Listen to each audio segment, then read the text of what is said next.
नमस्कार, जय हिंद दोस्तों। आज सवाल सिर्फ एक बयान का नहीं है बल्कि नियत का भी है। सवाल हर वो नियत, सोच और समझ का है। राष्ट्रीय स्वयंसेवक संघ के महासचिव दत्तात्रेय होसबले ने मुसलमानों को सलाह दी है कि वो सूर्य, नदी और पेड़ की पूजा करें।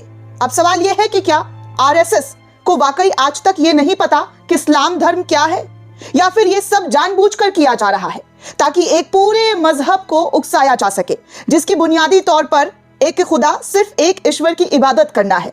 और आरएसएस आज मुसलमानों को धर्म सिखा रही है। क्या आरएसएस ये मानकर चल रही है कि इस्लाम अब उनके सिलेबस का इंतजार कर रहा था? जमीयत उलमाए हिंद के अध्यक्ष मौलाना महमूद मदनी ने इस बयान पर करारा जवाब दिया है। मौलाना महमूद मदनी ने साफ कह दिया है, तौहीद और रिसालत इस्लाम की रूह है, इनमें रत्ती भर भी समझौता नहीं किया जा सकता और इंसान मुसलमान नहीं रह सकता। मौलाना मदनी आगे कहते हैं, देश की मिट्टी से मोहब्बत करना एक बात है, लेकिन उसी मिट्टी की पूजा करना बिल्कुल दूसरी बात है। लेकिन शायद कुछ लोगों के लिए प्रिय और पूज्य में फर्क करना आज भी एक मुश्किल सवाल है। मुसलमानों को अल्लाह के अलावा धरती, सूरज, पेड़ और नदी की पूजा का न्योता देना यह साबित करता है कि आरएसएस को इस्लाम की बुनियादी जानकारी है ही नहीं, या फिर यह अज्ञानता नहीं बल्कि एक सोची समझी उकसावे की रणनीति है। मौलाना मदनी ने यहां तक कहा कि अगर कोई संगठन दूसरों की आस्था पर अपनी पूजा पद्धति थोपने लगे तो वो देश का मार्गदर्शक करने का नैतिक अधिकार खो देता है। जमीयत उलमाए हिंद ने हमेशा संवाद की राह चुनी है।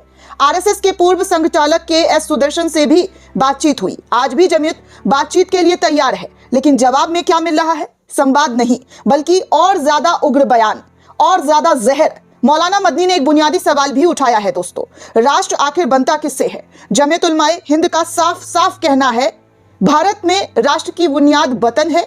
इस जमीन पर रहने वाला हर नागरिक, उसकी पहचान कुछ भी हो, राष्ट्र का हिस्सा है।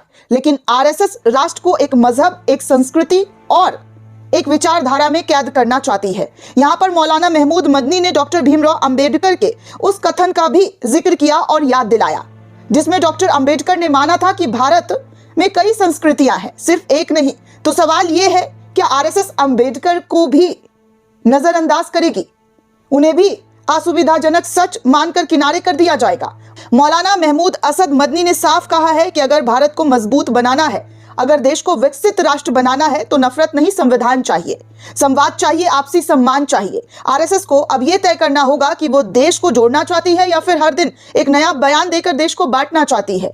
यही आज की सबसे बड़ी बहस है। जय हिंद दोस्तों।